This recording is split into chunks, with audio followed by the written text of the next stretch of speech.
Big Mike and Hayes Entertainment here.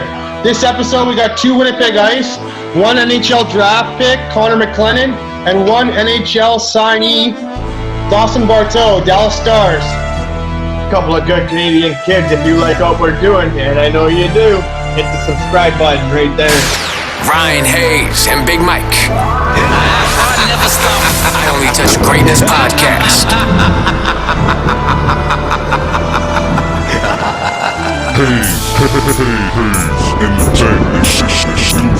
If anyone knows a good prospect, it's Vancouver's mini Don Cherry. Let's go crazy. He only touches greatness.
Connor and Dawson, I really want to appreciate you. Thank you guys for coming on today. I really appreciate it. Yeah, not a problem. Thanks for having me.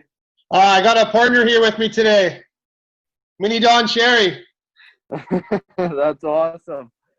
Hey guys, how you doing? Good, thanks. Yourself? Good, thanks for coming on the show. We're just going to ask you guys a bunch of questions about hockey. Perfect. We'll start with this one for both of you. What made you guys get into hockey in the first place? And did you guys play any other sports growing up? Go ahead, Bart. Oh. Well, I think just the town I come from is kind of a hockey town. Obviously, it's a small town, and a rink is kind of all we got. So that's kind of what pushed me into it, and I just fell in love with it that way. But growing up, I tried to play any sports I could. I played lots of baseball, some soccer, golf. Golf is something I'm still playing, but the other two I kind of gave up on.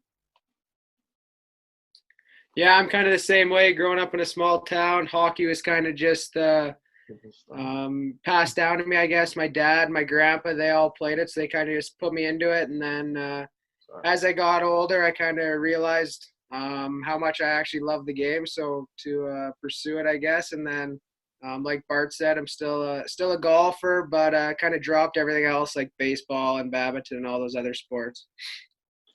What's your guys' favorite jersey number and any nicknames? My favorite jersey number's got to be 94, and my nickname's Clenner. And my favorite jersey number would be 24. My nickname's Bart's. Who are your guys' biggest influences in your guys' career?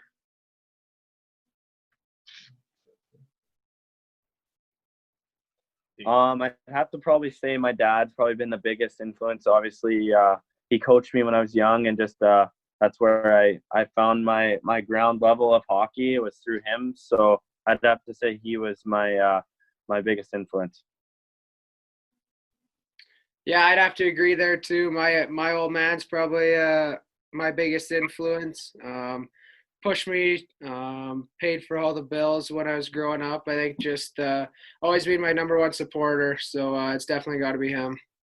You guys have a favorite sports movie? Yeah, I'd probably have to say Miracle. I like the slap shots. Playing hockey probably has to be Miracle though. Yeah, we get that a lot. It's one of the best ones. That's why, of course. Yeah, go ahead, Dawson. And I would have to say I like the slap shots movie. It's something that my dad kind of introduced me to when I was younger, and something that I continue to can keep watching and watching. And it's still funny to this day. What was the feeling of being drafted 14th overall to the Regina Pats? And where were you? I actually kind of skipped the morning from school, had my family over a little, just, I guess you can kind of call it a draft party. And obviously it was super exciting, somewhere that's not very far from home, which was good for my parents and the rest of the family. So I could see them a lot, obviously moving away at a young age. And so yeah, it was a lot of excitement. It was definitely a hard team to crack that year, and unfortunately I was traded. But in the end of the day, I loved where I ended up and had a lot of fun there in Red Deer, and then obviously Winnipeg ended it off there. And Connor, what was the feeling of getting drafted second overall to the Kootenay Ice at the time? Yeah, it was a lot of fun actually. I was in a tournament in Philadelphia when my name was called, and I was skating around, knew the draft was happening. My dad just stuck up a number 2 at me, so I kind of knew there. It was late in the third period, so that was all I could kind of think about. Then got off the ice and got a big hug from him and my mom. But all in all, it was a lot of fun. There was a lot of guys on that team that ended up getting drafted. I think Ridley Gregg was there, Jake Neighbors. There's some pretty good players, so it was pretty cool to spend the day with those guys. Well, what was the transition from Kootenay to Winnipeg like for you? Yeah, it was definitely different. I mean, moving from a little smaller center in Cranbrook to maybe a bigger city in Winnipeg, but they both have their positives. I enjoyed my time in Cranbrook. Obviously, we didn't have a very good year as a team, but moving to Winnipeg, I definitely couldn't say a bad thing about it. I think all in all, it was a good move for sure. Yeah, we definitely like you guys out in Winnipeg now. We've interviewed a few of you guys. We had Connor Geeky on and Matt Savoy, and then he just name dropped Jake Neighbors. He was on a couple weeks ago too. So perfect. Nice. what was it feeling putting on the Maple Leaf for both you guys? Obviously, Dawson, you with the U17s, and Connor, you with the U17s and the U18s, and I believe you're also just named to the World Junior Camp. Anytime you can throw on the Maple Leaf, it's a lot of fun. I mean, it's a super big honor. Anytime you can play for your country, so just kind of taking in all the good people around you, the coaches, the trainers, everyone there is first class. So I think taking away every little thing you can from them was probably the most important part about it all. Yeah, obviously it's a huge honor first and foremost to wear the Maple Leaf, and just like Connor said, it's always a learning experience. It's the best of the best there, so you just try and soak in as much as you can when you get that opportunity. Dawson, what was it like getting drafted in the 6th round of the Dallas Stars? Where were you, and did you know Dallas had interest, or did it kind of catch you off the guard? If I'm being honest, it did catch me a little bit off guard. I hadn't talked to Dallas that year, so it wasn't a team that was really in the back of my head. But obviously, it's a huge honor to go there, and I mean, it's a pretty nice place to play there. I mean, shorts all year. That's not bad to get the chance to. But yeah, I was at home again, just with the family, just watching. Just didn't know what was gonna happen. Could have went either way. So obviously, it was awesome to kind of get my name out there, and then be fortunate enough to push to be signed too. Yeah, I was going to say you had a good development camp there, and then how do you look to build on that? You even got to go to Maine camp and got into a preseason game against the St. Louis Blues. What was that like? Yeah. Obviously, it was a little bit surprising, but any opportunity I can get, I want to prove myself. Obviously, being a little bit of an underdog, being a later draft pick there, but I mean, I think it almost helped me not having eyes on me, and then I really worked hard on my on ice and my off ice skills, and made sure I came in and proved that I was a good draft pick in the 6th round. Right on, man. We can't wait to see you put that uniform on. Connor, you scored a ton of highlight goals, obviously, but one of them I saw was the U17s. You blocked a shot, and then you got up and you beat Jake Sanderson on the rush, got taken down and scored on the knees. I don't know if you remember that one or not. Yeah, I definitely remember it a little bit, yeah. You were having a great year before your injury, too, and you still finished the season with 49 points in 42 games. How do you look to build on that? And it must have been special playing on the line with Peyton Krebs. Yeah, it was a lot of fun. I think I had a bit of a slow start to the year, and then when Krebsy got back, I think we kind of just clicked, whether it was me just having a slow start or maybe him helping my contribute to my game. But overall, I think we did a really good job as a group. Then going down with the injury was definitely tough. But just looking to build on for next year and come with the best foot forward. Dawson, it must have been nice coming home for your last season, even though it was shortened by COVID. Yeah. Obviously, it was a big day for sure coming home back to the home province and getting with all these young studs on this Winnipeg team was sure an experience. And I mean, I made a lot of great friends in just a couple months I was there. And obviously it sucked that it was shortening because I think we could have definitely turned some heads around there, obviously with Connor coming back in a couple weeks there. But overall it was a great experience, and I was happy to be a Winnipeg Ice. That was my next thing, actually. I was just going to say, you being a leader must have been fun, being on a young team full of studs for years to come, like obviously Connor himself, and you guys got Lambo, Savoy, Geeky, Ben Zloty, just to name a few. All friends of the show. Yeah. Obviously, it was. You look down that roster, and there's a lot of big names that are going to be even bigger, I feel like, as their years go on here. So, yeah, obviously, I wanted to help them on. I obviously was a little bit of an older guy in that team, and any questions they had, I hope I helped them out as much as I can, and got a chance to play with Carson as a D partner, and I mean, he's a man-child, and he's going to be just fine, and he's a stud too. So they're all great players. Yeah, we're definitely coming to watch you guys this year. You guys are making the trip out to Vancouver, I think once we were told, right? Yeah. You guys have any pregame meals or rituals? For me, my billet mom just makes a pasta, chicken, and broccoli for me was usually my go-to. Didn't like to switch it up too much. When I went on a little bit of a stretch there, I'm pretty superstitious, so I ate at the same time, ate the same meal. So, I'm pretty basic, but it works for me, I guess.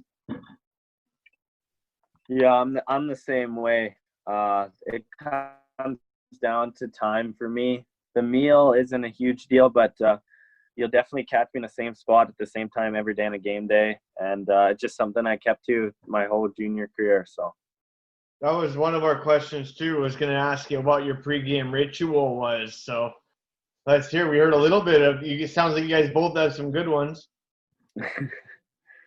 Yeah, for me, I usually, being a school guy, we'd go to school there for an hour, and then I guess we'd go to the rink first thing, go for a little video, maybe a morning skate, and then we'd head to school for I think an hour, get home. I'd usually nap for about an hour and a half, eat my pregame around 3:30, and then get to the rink. I'm usually one of the first guys there. I like to get there, take my stick, goof around with the guys, I guess, before off-ice warm-up. And then, I throw pucks before every warm-up, me and Owen Peterson. So we chuck the pucks around on the ice, and then, I get dressed at the same time before every game. Oh. What's your go ahead. Yeah. You did mine. Mine are same as Connor. Obviously, in the morning, I'm always going on the ice as long as they give me the option. I'm always on the ice, and then I would go to the same restaurant. Obviously, it switched when I got to Winnipeg, but found my restaurant, and I'd get eggs Benedict after every morning skate. And then from my eggs Benedict, I go straight to bed when I got home. Woke up around 2:30, ate just kind of whatever. It didn't really matter to me. And then obviously got the rink early too, around when Connor got there, around probably 5:15. And then big sewer ball guy. Had to get at least an hour of that in. And then we kind of do our dynamic, and then I got my own stretches I do for about another 45 minutes, just kind of get my mind in the right place, and then it's game time. You got a pregame song, or what do you listen to in your iPad or iPod? I'm whatever the team is listening to. I don't put headphones in. I can kind of talk a little bit. I'm pretty quiet once it's kind of game time, but just whenever the guys are listening to, don't have any headphones in. Peterson's the DJ, right? Yeah. Sadly he is. Yeah. I remember that fact. Yeah, we saved that one for you guys. Being the What's your go-to sellies for both of you? I'm a big sweep the ice guy. I like to get down on one knee usually. Pretty classic, but I'm a guy who likes to get pretty fired up after goals. So that's usually just my go-to. Yeah, and sadly, I think I've only sullied once in my whole career, and it's when I scored against Red Deer after I got traded. It's a pretty emotional goal, and I honestly couldn't even tell you what I did. I know I went down on a knee. That's about it. Where's your hockey IQ come from, and do you guys watch a lot of hockey? Yeah, for me, it's got to be watching lots of games. Kind of just growing up around the rink, being influenced by good people. I think just taking in whatever you can from people around you will definitely just build your knowledge for the game. Yeah, I agree. I mean, just being around the right people, I think, helped me a whole lot, and making sure I soaked everything up. And obviously, a lot of credit has got to go to the coaches when I was young, and kind of growing up and getting into that higher bantam and the midget level definitely helped me. And again, watching a lot of hockey, trying to watch my shifts and things like that a lot too, to see what I'm doing and what I can change. Yeah, do you guys he's giving me shit over here for trying to ask this question, but do you guys play any fantasy sports?